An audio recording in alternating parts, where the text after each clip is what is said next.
Ça va faire une semaine que le monde entier ou bien les utilisateurs de WhatsApp s'inquiètent. Il y a ce souci avec WhatsApp qui pousse les gens à migrer vers Signal ou Telegram et tout ça. Tout le monde est confus. Beaucoup de personnes sont confuses. Beaucoup de personnes ne comprennent pas exactement ce qui se passe avec l'histoire de WhatsApp, l'histoire du 8 février. WhatsApp ne va plus travailler si tu n'acceptes pas quelque chose et tout. Donc, tout le monde est confus. Mais moi, je suis venu avec mes recherches pour vous expliquer d'une manière plus simple ce qui se passe exactement dans cette affaire de WhatsApp, de Telegram, de Signal et toutes ces conjonctions de sécurité, protection des données personnelles et tout ça là. Voilà, j'ai fait des recherches, j'ai rassemblé des informations pour vous l'expliquer le plus simplement possible pour que tout le monde puisse comprendre exactement ce qui se passe dans cette affaire-là. Mesdames et messieurs, je m'appelle Jules aka Young Zok. Je suis là pour un nouvel épisode de Lelo Talk. Alors si vous êtes prêts, allons-y. On est Todia, mais est-ce que vraiment on est Todia? Ok. Très bien. L'histoire de WhatsApp, tous ces brouhaha, tous ces théories concernant WhatsApp, c'est quoi exactement? Le 7 janvier dernier, WhatsApp annonçait à ses plus de 2 milliards d'utilisateurs qu'il changeait ses conditions d'utilisation. Que ces conditions d'utilisation-là, tous les utilisateurs doivent accepter afin de continuer par utiliser WhatsApp. Et tous les utilisateurs qui ne vont pas accepter ces conditions n'auront plus accès à leur compte WhatsApp, n'auront plus accès aux discussions de groupe, ils n'auront plus accès à WhatsApp à partir du 8 février. Une date qui dernièrement est repoussée au 15 mai. Voilà. Donc, si vous n'acceptez pas leurs nouvelles conditions d'utilisation, vous n'aurez plus accès à votre compte WhatsApp à partir du 15 mai. Et d'après WhatsApp, ces nouvelles conditions d'utilisation ne concernent que les entreprises, ne concernent que les conversations des entreprises. C'est ce que dit WhatsApp. Et WhatsApp promet aussi vouloir faire preuve de plus de transparence de la manière dont il gère les données des utilisateurs. Maintenant, pourquoi WhatsApp, d'un jour à l'autre, sort une nouvelle condition d'utilisation? Pourquoi?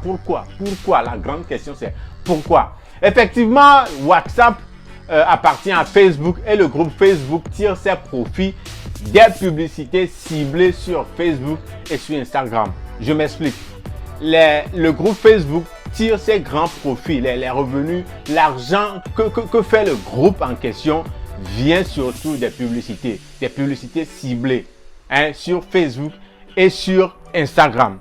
Voilà, avec ces nouvelles conditions d'utilisation, le groupe Facebook veut faire encore plus d'argent dans l'utilisation de ses services Messenger sur Facebook, sur Instagram et surtout sur WhatsApp. Ils veulent faire plus d'argent. Comme c'est le cas déjà en Inde avec plus de 400 millions d'utilisateurs. Et avec ces nouvelles conditions d'utilisation, le groupe veut permettre aux annonceurs, aux entreprises de contacter directement les clients par les services de messagerie qui sont Messenger, WhatsApp et tout ça là. Et même de leur vendre directement leurs produits, leurs services via les services de messagerie du groupe. Maintenant, vous allez vous poser la question, à quelles données exactement font-ils allusion? Ils vont avoir accès à quelles données exactement? Oui, avec la nouvelle condition d'utilisation que le groupe Facebook a émis sur WhatsApp, ça leur permettrait d'accéder directement à des données comme votre numéro de téléphone, votre nom et prénom et votre adresse IP. Ce dernier, l'adresse IP leur permettra de vous géolocaliser, de connaître exactement votre position, où vous êtes, pour pouvoir savoir quel genre de publicité vous faire voir. Donc, c'est à peu près ça. Votre numéro de téléphone, le nom et prénom et votre adresse IP pour leur permettre de géolocaliser votre position.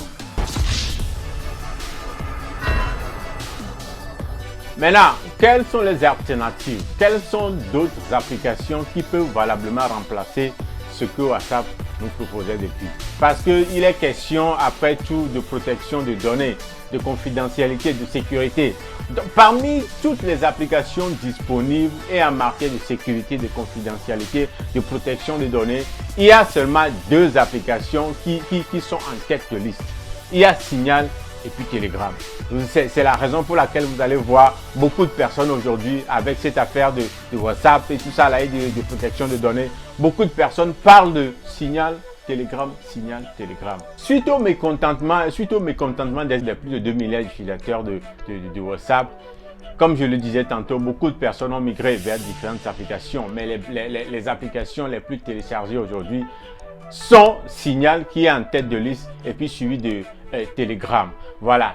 Le fondateur, le propriétaire de Telegram, le russe, a déclaré la dernière fois que plus de 25 millions d'utilisateurs ont téléchargé Telegram et la barre d'utilisateurs de Telegram maintenant est au-delà de plus de 500 millions d'utilisateurs, ce qui n'était pas le cas il y a de cela quelques semaines, quelques mois. Vous allez dire que 25 millions ou bien 500 millions d'utilisateurs pour Telegram ces derniers temps, c'est beaucoup. Mais Signal est en tête de liste. Il a dépassé ce nombre de téléchargements-là.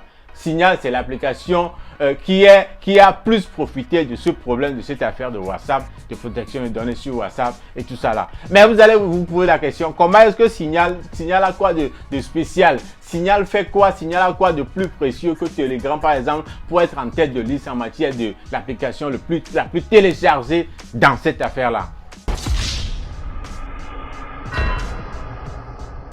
Lancé depuis 2014, Signal est l'application la plus sécurisée sur le marché. Signal est l'application qui protège plus les données des utilisateurs sur le marché. Signal a cette capacité-là de chiffrer de bout en bout la messagerie, l'appel audio, l'appel vidéo. Ce qui n'est pas vraiment le cas sur d'autres applications. Oui, si on dit chiffrer de bout en bout, ça veut dire que si je t'envoie un message, seul toi et moi verrons les discussions qu'on se fait, les messages qu'on s'envoie là.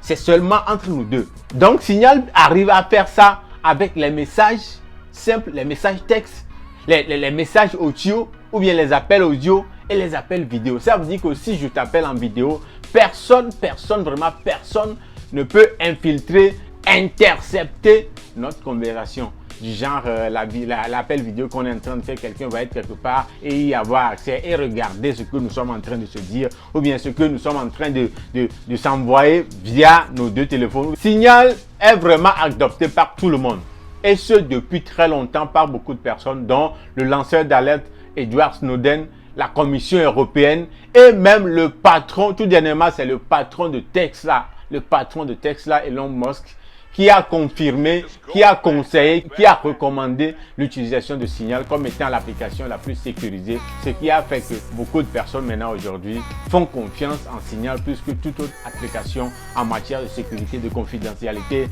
de protection des données des utilisateurs. Signal précise aussi que les utilisateurs ou bien les données des utilisateurs ne sont pas stockées, ne sont pas sauvegardées sur un serveur quelque part. Les données des utilisateurs de Signal là restent sur leur téléphone.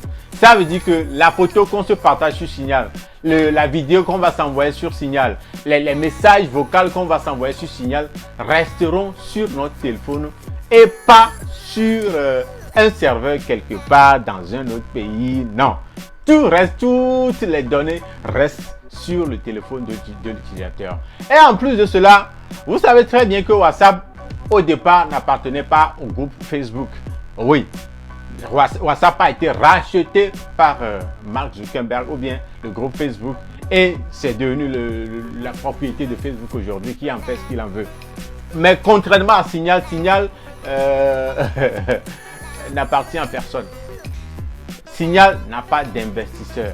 Signal est une entité à but non lucratif. Donc, n'appartenant à personne, n'ayant pas d'investisseur, on ne peut pas acheter ou bien racheter un jour ou bien vendre un jour Signal. Donc, Signal ne peut pas connaître le sort qu'a connu WhatsApp. Donc, en gros, vous allez vous demander exactement quelle application utiliser, d'autant plus que c'est Signal et Telegram qui sont en tête de liste. Signal et Telegram sont des applications qui ont presque les mêmes fonctionnalités, les mêmes options, et la différence se fait seulement à quelques fonctionnalités près, à quelques petites fonctionnalités près. Mais si on se base exactement sur la raison pour laquelle nous voulons utiliser Signal, la raison pour laquelle nous quittons WhatsApp pour utiliser Telegram ou Signal, qui n'est rien d'autre que la sécurité, la confidentialité, la protection de nos données personnelles. Si on se base sur ces critères-là, l'application la mieux placée, la mieux adaptée à nous fournir ces fonctionnalités-là, à nous satisfaire dans ce domaine-là, c'est Signal, grâce à son chiffrement de bout en bout, grâce au fait qu'il protège les données personnelles des utilisateurs, grâce au fait que tout d'abord les données des utilisateurs ne sont pas sauvegardées sur un serveur quelque part, mais sont plutôt sauvegardées sur le téléphone de l'utilisateur, et grâce au fait que Signal est adopté, validé par de grandes personnalités. Vraiment, Signal est l'application adéquate pour toi, pour moi, si on tient vraiment à nos données, à notre sécurité, si on tient vraiment à notre confidentialité. Donc les gars, en quelque sorte, voilà tout ce qui concerne de la manière la plus simple possible, tout ce qui concerne l'histoire de WhatsApp, de protection des données, tout ça là, c'est en gros ça. C'est en gros ça.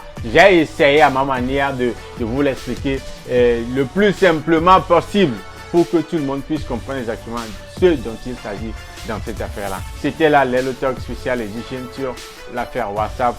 Je suis Jules K. Young Zog. D'ici là, portez-vous bien, à la prochaine. Peace.